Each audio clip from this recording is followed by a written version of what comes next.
Hello everybody, my name is Marlo. Today I'm going to show you how to build yourself one of these waterfall bases.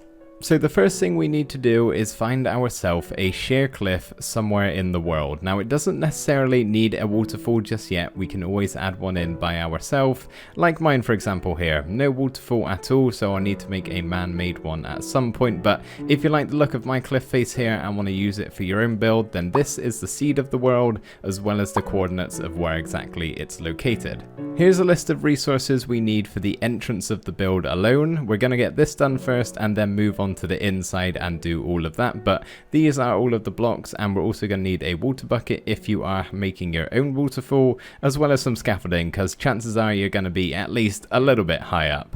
The first thing we need to do is find a 5x5 area at least on our cliff face here, and if your waterfall is already cascading down the mountain, just block it off at the top for now and we can let it flow down once we've done this. But start by placing in 2 upside down stairs 3 blocks apart just like this, connect them up with 3 acacia logs, 3 more on top of the stairs themselves, and then we're going to have 2 stairs on top of the logs, and then 3 stone brick slabs in the middle, leaving you with this shape here.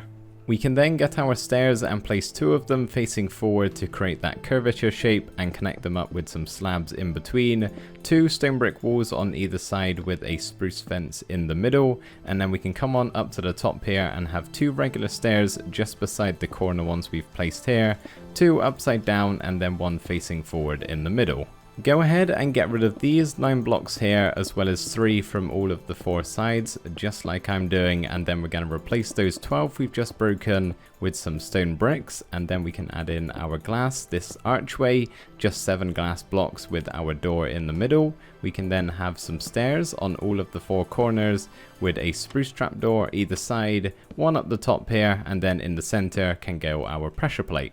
All we need to do now before we can start the waterfall itself is just make a few of these blocks into mossy stone, just to make it look as though some of this stone has eroded over the time from all of this water falling onto it. So yeah, it doesn't really matter how much you've done. I've done 3 stairs and 1 slab and 2 walls as it said in the materials list, but you can always add in more if you want to. Now it's time to add in the waterfall itself, so sometimes these slabs can cause some issues, so for now break them and then we can always replace them afterwards if it's not going to mess you around. But water is a little bit funny in this game, so it can be kind of tricky, but either place your water source down at the top or release the other waterfall and let it flow on down past the entranceway we've made, and as you can see it's only flowed to one side of the entrance, which we don't want, so we can always hop over to the top and just do a little bit of tweaking so that eventually cascades all over the entranceway, covering it on both sides.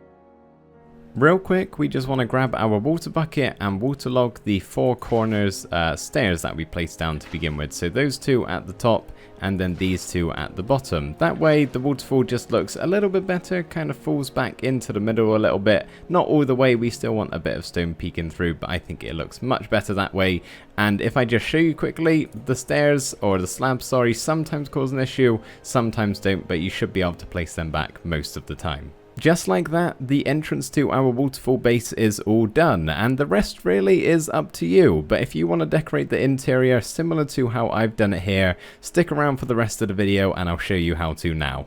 So here is the materials list needed for the inside of the build. Most of this should be fairly obvious, but I will quickly mention these 5 jack-o'-lanterns are just meant to be hidden light sources. So as long as it casts some sort of light, a torch, sea lantern, glowstone, whatever it is, it's going to be fine. It's hidden away, so it doesn't really matter.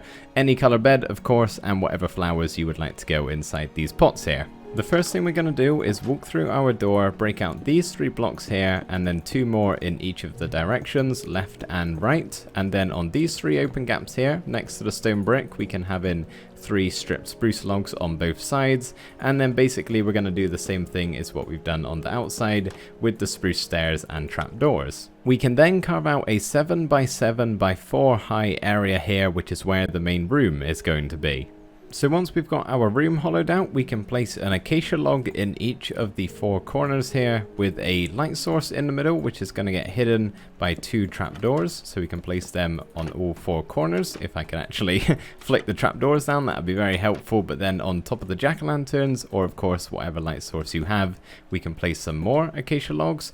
temporary block in the corner just so we can do the next part a little bit easier, but then we're going to have some acacia logs going all the way across on the other sides, leaving us with something like this. Pretty much for the next step, we're going to repeat what we see here but on the other three sides, so we can start by knocking the wall back a single block, just like that. And now what we can do is copy on over what we've done here but on the other three sides, so we can have our strip logs in the corner here, and then our regular facing stairs on the bottom, upside down ones on the top, and then we can go ahead and have our trapdoors on the side, one at the top, and the only thing that's different from this one is we're going to have a trapdoor on the bottom, and then we can copy this over to the other two walls.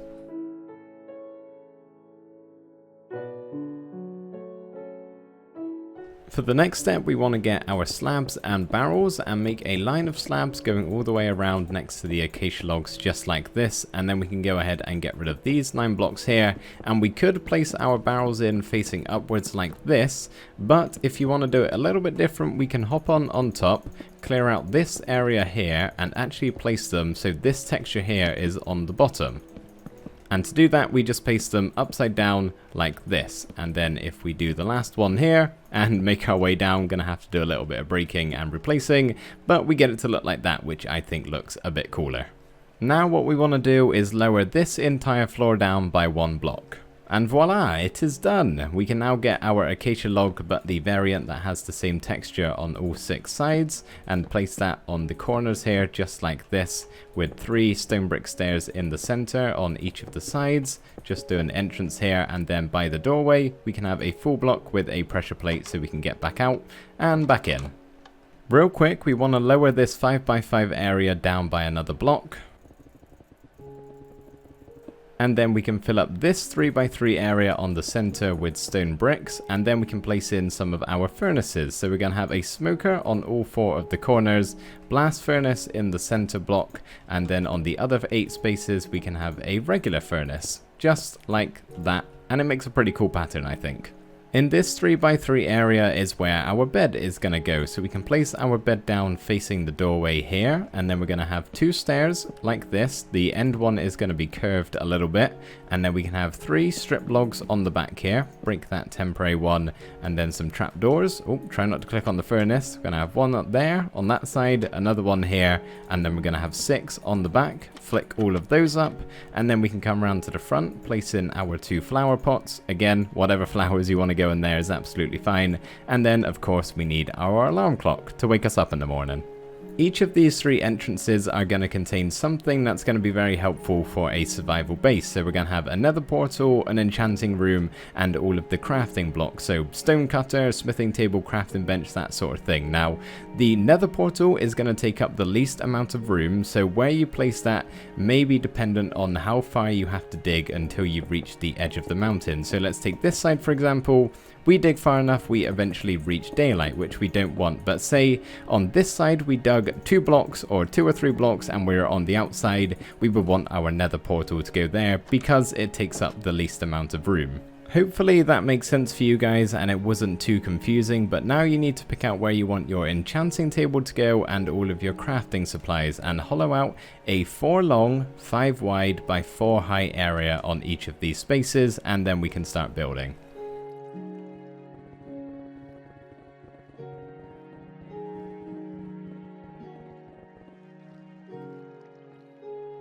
We're going to start with the enchanting room, and mine is going just behind the bed here in this room, and we can start by placing 2 bookshelves in the corners and then have a U shape in the center and an L shape on the 2 sides, which makes 15 bookshelves in total, which is all you need to get 30 levels, as you can see here.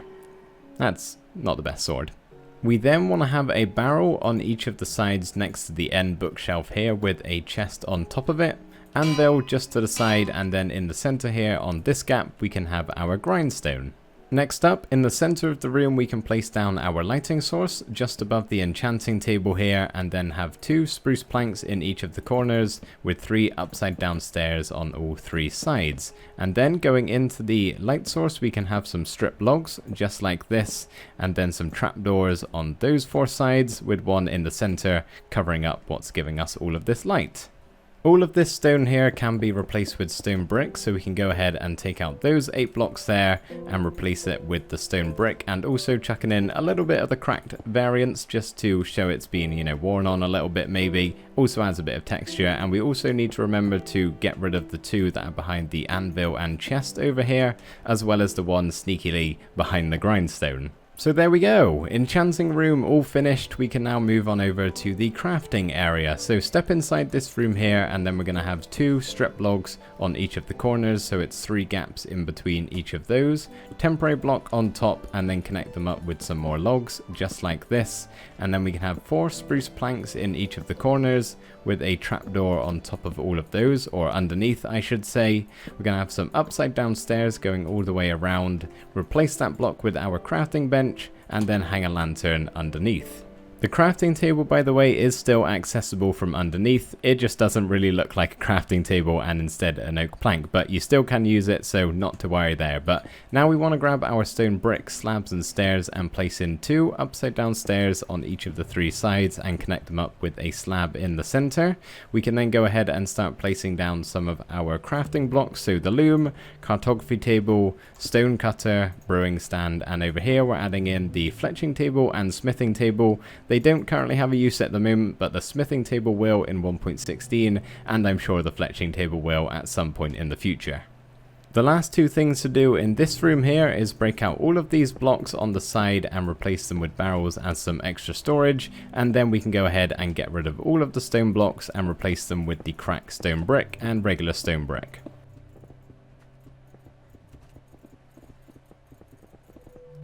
Just like that.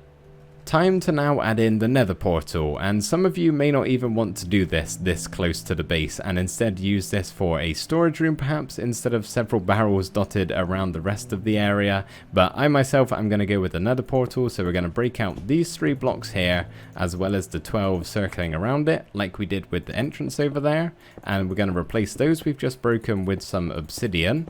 And then at the back here we can get rid of these 9 blocks and replace them with some cracked stone brick and regular brick, just like that, and then we can light the portal up. Looks pretty cool, which is the main reason I'm including it, but as you can hear, very loud and annoying, so for the time being I'm going to break it, but I should say there are actual resource packs out there which will quieten down the sounds of nether portals, so you can visit vanillatweaks.com to look at some of that sort of stuff. So that is the base pretty much complete. There's just one quick thing I want to add in.